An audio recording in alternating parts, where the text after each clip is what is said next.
Hello, my name is Kaylee Araujo, and this is my video response.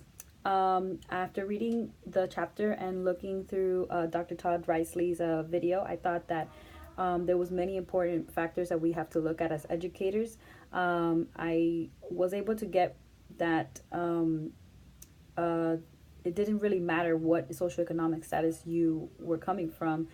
You can engage your child in language and vocabulary skills from early on, and you don't really have to know even how to read. And I thought that was something that I was excited about when looking through the content. And I said, well, that's amazing, and a lot of parents that I worked with also believe that just because they don't have the money and they're poor, or they can't do these things for their children, or they can't give their children the opportunity to learn how to read at such a young age. And now this is just something that I can use and say, hey, you don't need to have all that. You can use these skills and just take the time to do that with your child. Sit down and read with them, have conversations with them that are meaningful, and not just demands like clean up your room and pick up your toys, and simple, very basic phrases that children don't get meaningful conversations from. So I thought that was a very exciting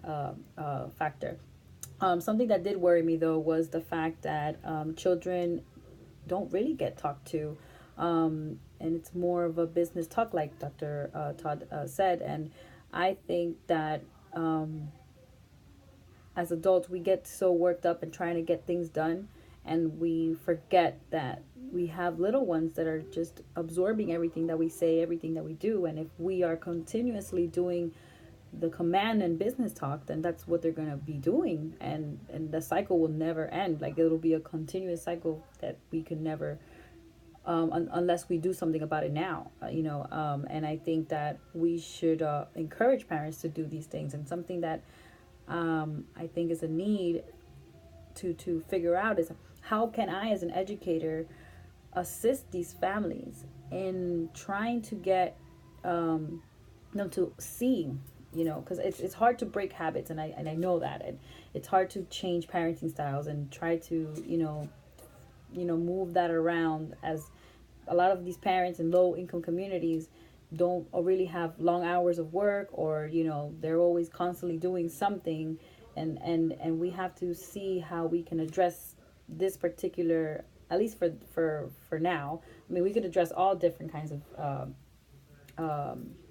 families and classes, but we definitely can see that we have to give them this empowerment. We have to let them know that they can do this, and I think that's very important thing to do. My stance is, I feel like we need to encourage parent involvement. We have to model how to talk with our children, and that's something that I think it's very essential, because especially where the community that I serve, and you see it a lot in the neighborhoods, and it's it could be very challenging, because you're trying to help these children have a better way of communicating. So to talk with parents also, it's a little bit challenging as well, because sometimes they don't believe what you say, or they kind of take it personal, and it's not more like that. We're just trying to help. So as an educator, I think that we have to find ways to motivate and find an incentive for these families, in order to see how it affects their children, and how we can boost these literacy skills up, especially for their future. So yeah, that's the habits of mind that I was using in this assignment was persistence.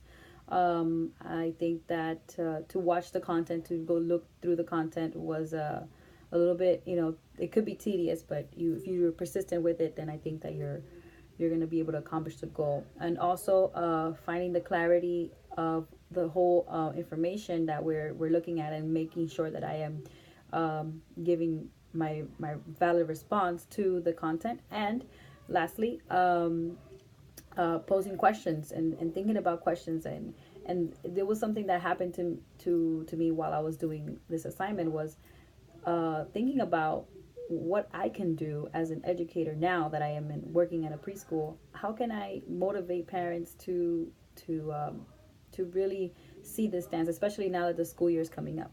So yeah, that's my video response. Thank you.